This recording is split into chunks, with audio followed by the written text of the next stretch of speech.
பிரதமர் Datuk Seri Anwar இப்ராஹிமின் அண்மைய Britain பயணம் இருதரப்பு உறவுகளுக்கு புத்துயிர் கொடுத்துள்ளது என்றால் மிக இல்லை. ISIS எனப்படும் வியூக மற்றும் அனைத்துலக ஆய்வு நிறுவனத்தின் தலைவர் பேராசிரியர் டாக்டர் ஃபாயிஸ் அப்துல்லா அவ்வாறு கூறுகிறார்.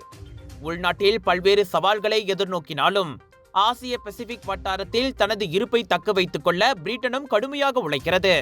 கடந்த 5 ஆண்டுகளில் ஆசிய பசிபிக் வட்டாரத்துடனான அதன் அணுகுமுறையில் காணப்படும் முன்னேற்றங்களே அதற்கு சான்று. ஆசியான் கூட்டமைப்பின் 11வது மற்றும் புதிய கலந்துரையாடல் பங்காளியாக பிரிட்டன் மிகவும் குறுகிய காலத்தில் ஏற்றுக்கொள்ளப்பட்டிருப்பதும் மற்றொரு மைல்கல். இது மலேசியா பிரிட்டன் இடையே ஏற்கனவே வலுவாக உள்ள வர்த்தக மற்றும் முதலீட்டு உறவுகளை வலுப்படுத்தும் வாய்ப்புகளையும் உருவாக்குகிறது. இனி உற்பத்தி, புதுப்பிக்கத்தக்க எரிசக்தி மற்றும் டிஜிட்டல் தொழில்நுட்பங்களில் இரு நாடுகளும் லாபகரமாக ஒத்துழைக்கலாம். ஒத்துழைப்புக்கான மற்றொரு நம்பிக்கைக்குரிய துறை அசுர வேகத்தில் வளர்ந்து வரும் AI தொழில்நுட்பமாகும். பிரிட்டன் வசமுள்ள நிபுணத்துவமும் வளங்களும் AI மேம்பாட்டில் மலேசியாவிற்கு பக்கத்துணையாக உதவ முடியும். அன்வார் கூறியது போல் மலேசியா பிரிட்டன் உறவு முன்னோக்கி செல்ல இரு தரப்பிலிருந்தும் கடின உழைப்பும் நிலையான அர்ப்பணிப்பும் தேவை. பிரிட்டனுக்கான அவரின் பயணம் அதற்கான அடித்தளத்தை அமைத்துள்ளது. இனி அதை செயல்படுத்துவதே எஞ்சியுள்ளது என டாக்டர் ஃபாயிஸ் அப்துல்லா கூறினார். ஜோர் சிங்கப்பூர் மக்களை, நாட்டின் தலை சிறந்த புகழ் பெற்ற இந்தியன் எக்ஸிபிஷன் ஏற்பாட்டாளர் கலர்ஸ் ஆஃப் இந்தியா வழங்கும் பிரம்மாண்டத்தின் உச்சம் southern international Indian expo and viral food festival 24 ஜனவரியிலிருந்து 2 பிப்ரவரி வரை தாசிக் சென்ட்ரல் ஸ்கூடாய் ஜோஹர்பார்வில். Latest Indian wedding collections, travel packages, tattoo artist, ladies accessories, jewelry, clothing collections, sari, kurtas, kurtis, Punjabi suits, lehengas, jippa, kids wear and more. Big sale, big discount. உள்நாட்டு வர்த்தகம் மற்றும் வாழ்க்கை செலவின அமைச்சர் பாயுங் ரஹ்மா கோட்பாட்டின் கீழ் சர்வீஸ் ஈசான் மடானி எட் பெட்ரோனாஸ் ஆட்டோ எக்ஸ்பர்ட் கார் பராமரிப்பு சேவையை அறிமுகப்படுத்தும் என அதன் அமைச்சர் டத்தோ அர்மிசான் மொஹம்மட் அலி தெரிவித்தார். மக்களின் வாழ்க்கை செலவினத்தை சமாளிப்பதற்காக இத்திட்டம் அமல்படுத்தப்படுவதாக அவர் கூறினார். வாகன பராமரிப்பு செலவுகளை குறைப்பதன் மூலம் குறைந்த வருமானம் உள்ளவர்களுக்கு உதவுவதற்காக பெட்ரோனாஸுடன் இணைந்து சிம் எட்பேக்ஸ் ஏற்பாடு செய்யப்பட்டுள்ளதாக அவர் தெரிவித்தார். சபா மற்றும் சரவா உட்பட நாடு முழுவதும் உள்ள 130 பெட்ரோனாஸ் ஆட்டோ எக்ஸ்பர்ட் பட்டறைகளில் இந்த திட்டத்தின் மூலம் கார் பராமரிப்பு திட்டங்களை வழங்குகிறது. ஜனவரி 24ஆம் தேதி முதல் 28ஆம் தேதி வரை சீன புத்தாண்டு கொண்டாட்டத்தில் சிம் எட்பேக்ஸ் திட்டம் 95 பெட்ரோனாஸ் ஆட்டோ எக்ஸ்பர்ட் பட்டறை மையங்களில் தொடங்கும் என இன்று செய்தியாளர்களிடம் அர்மிசான் தெரிவித்தார். இந்த நிகழ்ச்சியில் துணை அமைச்சர் டத்தோ ஃபவுசியா சாலேவும் கலந்து கொண்டார். சிம் எட்பேக்ஸ் திட்டம் ஹரிராயா, தீபாவளி, கிறிஸ்துமஸ், காமாதான், காவாய் மற்றும் தேசிய தின கொண்டாட்டத்திலும் அமல்படுத்தப்படும்.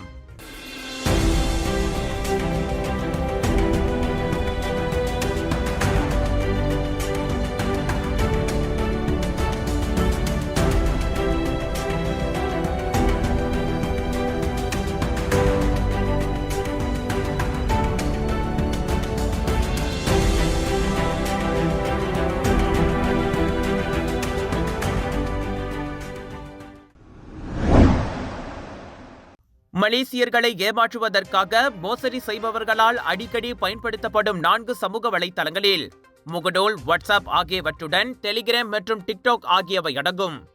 இதனால் மில்லியன் கணக்கான ரிங்கிட் வரை இழப்பு ஏற்பட்டதாக தொடர்பு அமைச்சர் ஃபாமி ஃபர்தீல் தெரிவித்தார். ஆன்லைன் மோசடிகளால் பாதிக்கப்பட்டவர்களுக்கு 500 மில்லியன் ரிங்கிட்டிற்கும் அதிகமான இழப்பு ஏற்பட்டதாக அவர் தெரிவித்தார். இந்த எண்ணிக்கை 2023இல் பதிவு செய்யப்பட்டது மற்றும் 2024ஆம் ஆண்டிற்கான மொத்த இழப்புகளின் எண்ணிக்கையை அமைச்சு இன்னும் பெறவில்லை. ஆனால் ஒட்டுமொத்தமாக இந்த எண்ணிக்கை அதிகமாக இருக்கலாம் என தாம் நம்புவதாக அவர் கூறினார். மோசடி பேர்வழிகள் பாதிக்கப்பட்டவர்களை ஏமாற்றுவதற்கு 13 முதல் 14 வகையான இணைய மோசடிகளை பயன்படுத்தி வருகின்றனர். இந்த தளங்களின் மூலம் பலரை எளிதில் ஏமாற்ற முடியும் என்று நினைப்பதால் இந்த தளங்களை அவர்கள் தேர்வு செய்கிறார்கள். இணைய மோசடிகளை முறியடிப்பதற்கு பல்வேறு நடவடிக்கைகள் எடுக்கப்பட்டு வருவதாக காம்போங் நலாயான் பாருவில் மடானி இசான் சமூக திட்டத்தில் கலந்து கொண்ட பின் செய்தியாளர்களிடம் பேசியபோது ஃபாமி இத்தகவலை வெளியிட்டார். மலேசிய தகவல் தொடர்பு மற்றும் பல்லூடக ஆணையத்தின் ஒத்துழைப்போடு சமூக ஊடகங்களை பாதுகாப்பாக பயன்படுத்துவது குறித்து பொதுமக்களுக்கு விழிப்புணர்வு இயக்கமும் நடத்தப்படும் என அவர் தெரிவித்தார். இந்த தேங்காய் எண்ணெய் சமையல்ல அப்படின்னு ஸ்பெஷல் இருக்கு. கேரளாவிலிருந்து தயாரிக்கப்பட்ட ரேனாயூர் சமையல் தேங்காய் எண்ணெயில சமையல் செஞ்சு சாப்பிட்டா தரமாவும் இருக்கும், அறுசுவையாவும் இருக்கும்.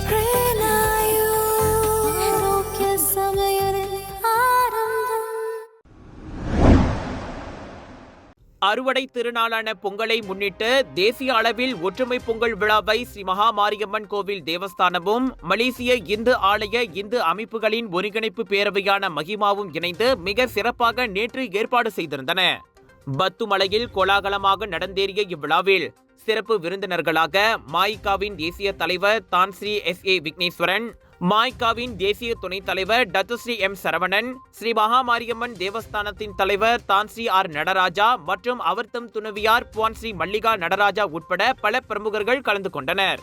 காலையில் இந்திய கலாச்சார மையம் திறப்பு விழாவுடன் ஒரு சேர சமயம், கலை, கலாச்சாரத்துடன் கொண்டாடப்பட்ட இந்த தமிழர் திருநாள் பத்துமலைக்கு வரலாற்று பூர்வமான நாளாக அமைந்ததாக தபதுரையில் டத்தஸ்ரீ சரவணன் புகழாரம் சூட்டினார். இன்றைக்கு ஒரு வரலாற்று பூர்வமான நாள்.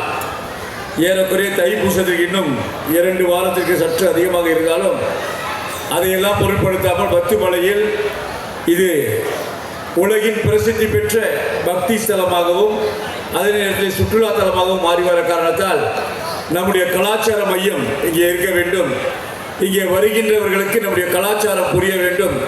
இது வெறும் ஆலயம் மட்டுமல்ல, மலேசிய இந்தியர்களின் அடையாளம் என்று பறைசாற்றுவதற்கு இன்று நம்முடைய கலாச்சார மையத்தை அதிகாரப்பூர்வமாக திறந்து வைக்க ஏற்பாடு செய்த டான்சி அவர்களுக்கு மலேசிய இந்துக்களுடைய சார்பில் என் மனமார்ந்த நன்றி.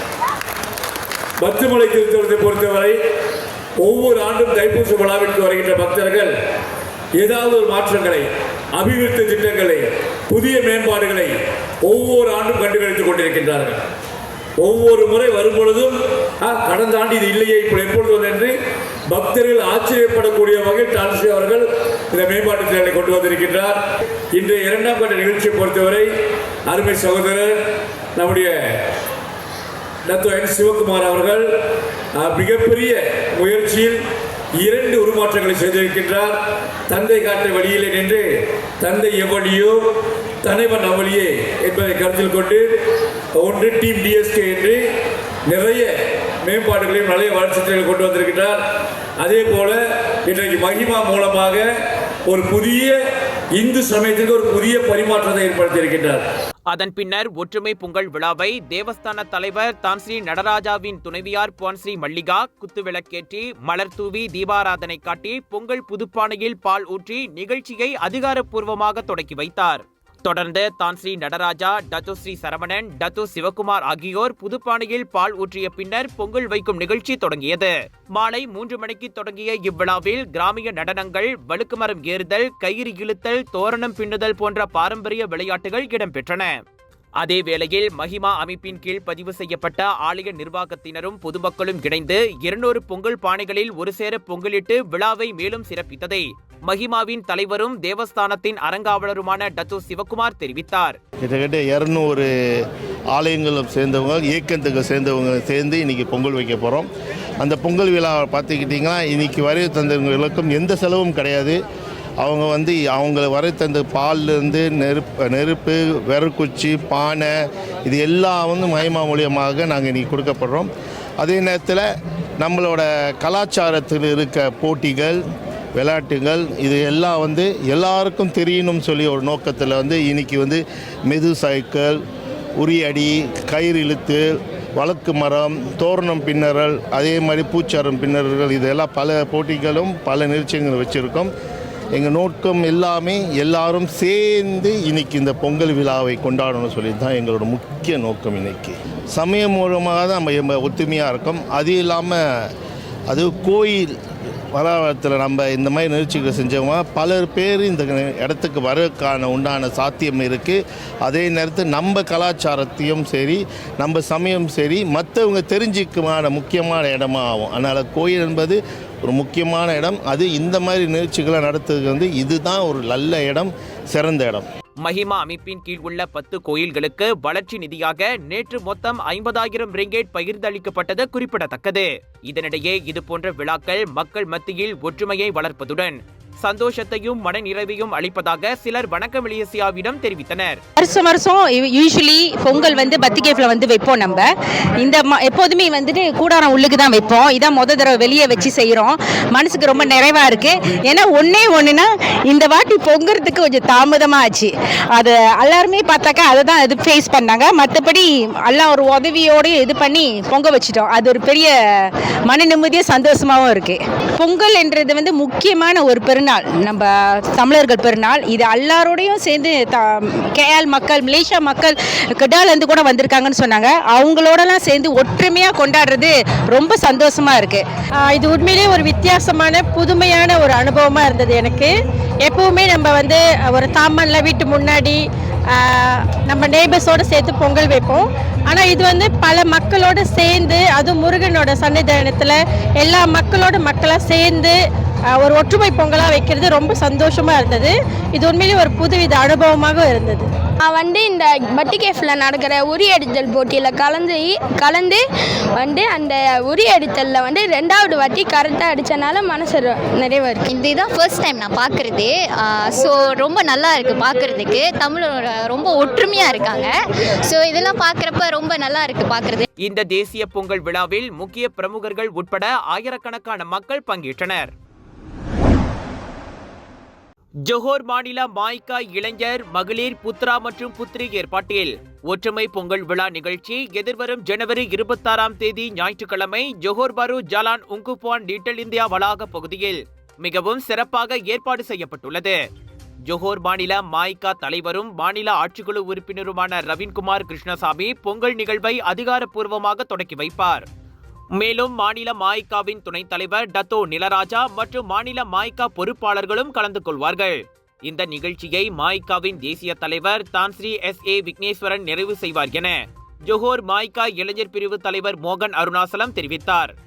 ஞாயிற்றுக்கிழமையன்று காலை 8 மணி முதல் நண்பகல் 1 மணி வரை நடைபெறும் இந்த நிகழ்ச்சியில் காலையில் பொங்கல் வைக்கப்படுவதோடு பல்வேறு கலாச்சார நிகழ்ச்சியும் பாரம்பரிய போட்டி விளையாட்டுகளும் ஏற்பாடு செய்யப்பட்டுள்ளது. சிலம்பம், உரிமை மேளம், நாதஸ்வரம், பொய்க்கால் குதிரை ஆட்டம், கரகாட்டம், கோலாட்டம், உரியடித்தல், மயிலாட்டம் உட்பட பல்வேறு போட்டிகளில் கலந்து கொண்டு வெற்றி பெறுபவர்களுக்கு சிறப்பான பரிசுகளும் வழங்கப்படும். எனவே இந்த நிகழ்ச்சியில் பொதுமக்கள் திரளாக வருகை புரிந்து ஆதரவு தெரிவிக்கும்படி மோகன் வெளியிட்ட அறிக்கையில் கேட்டுக்கொண்டார். விஜய் தொலைக்காட்சியில் ஒளிபரப்பான பிக் பாஸ் 8வது சீசனின் வெற்றியாளராக பரவலாக எதிர்பார்க்கப்பட்ட முத்துக்குமரனை வாகை சூடியுள்ளார். வெற்றி கேடயத்துடன் 41 லட்சம் ரூபாய் பரிசு பணத்தை அவர் வென்றார். இந்த 8வது சீசன் அக்டோபரில் தொடங்கியது முதலே பலரின் விருப்ப போட்டியாளராக முத்துக்குமரன் இருந்து வந்தது குறிப்பிடத்தக்கது. 105 நாள் போட்டியின் இறுதி நாளில் 2வது இடத்தை சௌந்தர்யா வென்றார். இவரும் ஆரம்பம் முதல் ரசிகர்கள் மத்தியில் புகழ் பெற்றவராக வலம் வந்தவராவார். 3வது இடம் விஜய் விஷாலுக்கு கிடைத்த வேளை 4வது 5வது இடங்களை முறையே பவித்ராவும் ராயனும் வென்றனர். கமல்ஹாசன் விலகிக் கொண்டதும் நடிகர் விஜய் சேதுபதி தொகுத்து வழங்கிய முதல் பிக் பாஸ் சீசன் இதுவாகும். பிக் பாஸ் போட்டி 9வது சீசனிலும் தொடரும் என ஏற்பாட்டாளர்கள் அறிவித்துள்ளனர்.